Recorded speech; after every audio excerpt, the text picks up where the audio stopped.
Hoy ha habido concentración, como les contábamos, del sector de la imagen personal, peluquerías y otros centros de estética para exigir al Gobierno que permita el debate y la votación de una proposición de ley para restituir el IVA reducido que estaba ya antes y que luego se les puso al 21%. Ha habido 39 prórrogas y hoy han vuelto de nuevo al Congreso de los Diputados a reclamarlo. Ya son varias las veces que hemos hablado con ellos en otros soportes. José Luis Azañón es el portavoz de esta alianza para la bajada del IVA, de la Alianza de la Imagen Personal. José Luis, buenas tardes. Buenas tardes, Jaume. 39 veces, después de que el Senado dijera que sí, que hay que negociar esto, 39 veces se ha paralizado la negociación. Bueno, una más de todo el proceso que habéis seguido vosotros muy en directo y os agradecemos por ello, de habernos dado esa visibilidad de toda esta reclamación, pues un atropello más del Partido Socialista, para nuestra desgracia.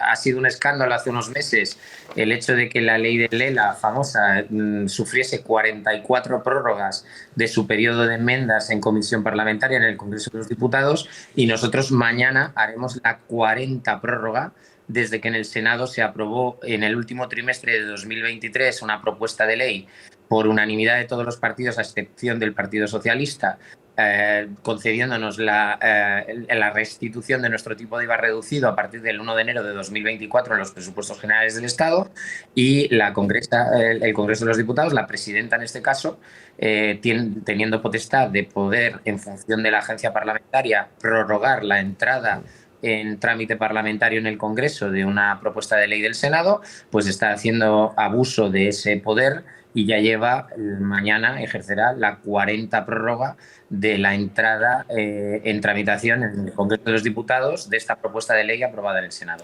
Mañana de nuevo una prórroga más. Lo que no entiendo es que si en el Senado todos menos el PSOE lo apoyaron, esos mismos todos menos el PSOE, o la mayoría de ellos, pueden conseguir presionar al PSOE en el gobierno para que lo ponga en marcha. No estoy pensando en PP y Vox, estoy pensando, por ejemplo, en Junts o PNV.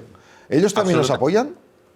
Sí, todos. El espectro parlamentario en su totalidad, hasta partidos que ya en esta legislatura no han sacado representación, partidos pequeños regionales que en su día sí que tenían un escaño, pues tipo partido cántabro y estas cosas, nos apoyan. La totalidad de partidos. Y Junts per Catalunya, el primero, no solo, sino sumar el socio de gobierno real del Partido Socialista. Yo he estado personalmente reunido con Yolanda Díaz hace menos de 2 meses en su despacho, dándonos su total y absoluto incondicional apoyo a nuestra medida. Es decir, el Partido Socialista está solo en esta batalla quijotesca contra nuestro sector de negarse a restituir un tipo de IVA reducido que, por otro lado, ya ha restituido a varios sectores de actividad que sufrieron nuestra misma subida temporal, como son las floristerías y el famoso IVA cultural, por ejemplo, ¿no?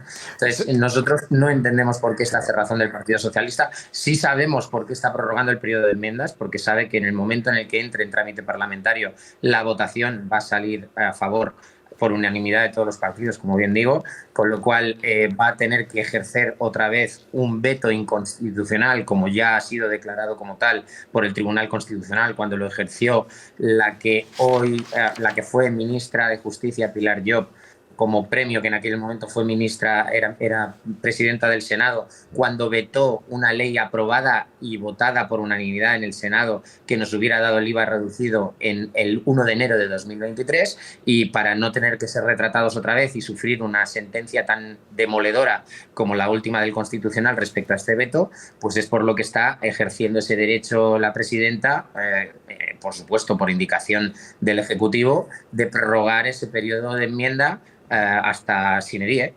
Llevamos ya mañana la 40, pues seguirá prorrogándolo en una forma absolutamente antidemocrática, porque, bueno, si no tienes miedo, deja que se debatan las cosas, que se voten, ¿no? Y que tengas que gobernar con las leyes que te marcan los representantes del pueblo.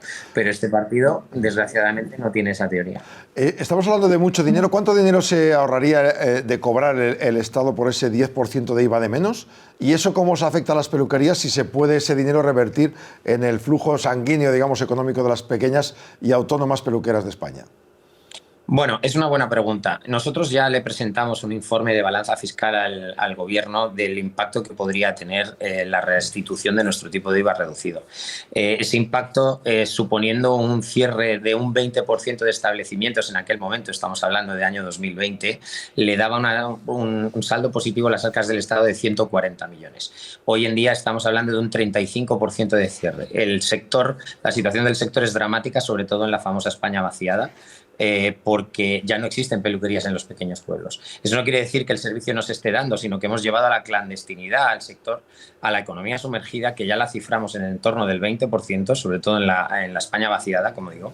Un sector modesto, un sector que da empleo a los segmentos más desfavorecidos del mercado laboral, mujeres, autónomos y principalmente en dos rangos de edad, o muy jóvenes o muy mayores. Es un sector que debería ser el paladín y el claro ejemplo de lo que debería defender el Partido Socialista, y sin embargo estamos viendo cómo sistemáticamente desde que llegaron al gobierno nos ningunean. O sea, el dilema es o recibir 140 millones menos de euros en IVA, pero permitir que funcionen pues X miles de empresas, o renunciar a cobrar esos otros 100 millones de euros porque la mayoría se van a ir a la clandestinidad. Bueno, de hecho ya está sufriéndolo el Estado, lo que pasa es que parece que no se entera. Aquí hay un problema serio que tenemos también, que llevamos reclamándolo mucho tiempo, que cuando el Ministerio coge las estadísticas, nuestro CENAE de actividad está exactamente coincidente con el CENAE, por ejemplo, de las perfumerías. Y en nuestro sector, desde el COVID, ha sufrido un fenómeno, que es que la gente se hace muchos de estos servicios a domicilio en su propia casa, comprando los productos en sitios de productos de uso profesional y haciéndoselo en casa y no yendo a establecimientos de peluquería. Se vende la misma cantidad de producto, pero hay menos manos para ponerla. Pero ustedes en la pandemia, recuerdo, porque además me toca bastante cercano, que las peluquerías dijeron que en la pandemia, igual que las igual que las tiendas de comida, e igual también que las parafarmacias, tenían que abrir o les permitían abrir porque era un servicio público. Si es un servicio público, ¿por qué no se puede rebajar el IVA? Claro, y insisto que no es rebajar, que es restituir. Sí. Y que si somos un servicio esencial para la economía, la fiscalidad también tiene que ser la correspondiente a un servicio esencial, que es la del 10%. Esto, hasta una carta de la Comisión Europea tenemos que nos avala a esa posición fiscal, porque la Comisión Europea precisamente pone como ejemplo a nuestro sector de actividad, dada su intensividad en mano de obra, que uno de cada euro nosotros gastamos más de 50 céntimos en gastos de personal que no llevan IVA soportado y por tanto no tienes con qué compensarlos, y la propia Comisión Europea ha puesto nuestro sector como claro ejemplo de sector que debe tener el IVA reducido dada su intensividad en mano de obra. Esto también lo tiene el Gobierno porque es una carta que le solicitamos nosotros a la Unión Europea, que nos aclarase si la Unión Europea estaba en contra o a favor de que nuestro sector tuviese el IVA reducido, y la respuesta fue literalmente la que te estoy contando, Jaume, sí. Y nosotros esa carta se la pasamos al Gobierno. O sea, es que no hay ninguna justificación para seguir tratándonos fiscalmente como un servicio de lujo cuando no lo somos, cuando el propio Gobierno nos considera un servicio esencial. A estas autónomas que tienen una trabajadora o dos en la peluquería, ¿cómo les va a afectar a partir de mañana las 37 horas y media en lugar de 38 en sus salones?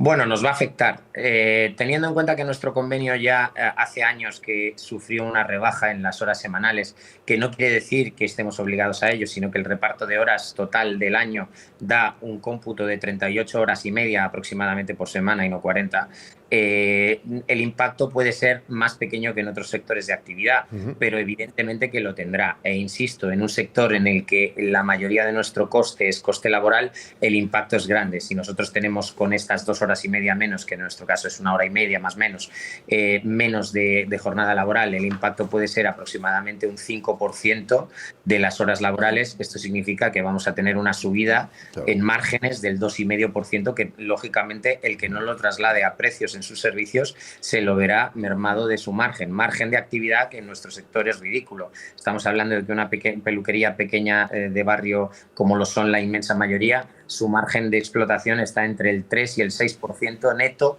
en función de lo bien o mal que gestiones tu negocio, con lo cual un impacto del 2,5% sobre la cuenta te deja la cuenta de explotación que para un susto. O sea, como tengas un pequeño contratiempo, evidentemente entras en pérdida. José Luis Azañón, portavoz de la Alianza de la Bajada del IVA, gracias por atendernos. Llegamos a la prórroga 40, esperemos no esperar mucho más, valga la redundancia, y poder contar aquí alguna noticia positiva en breve, mejor que tarde. Gracias y hasta la próxima.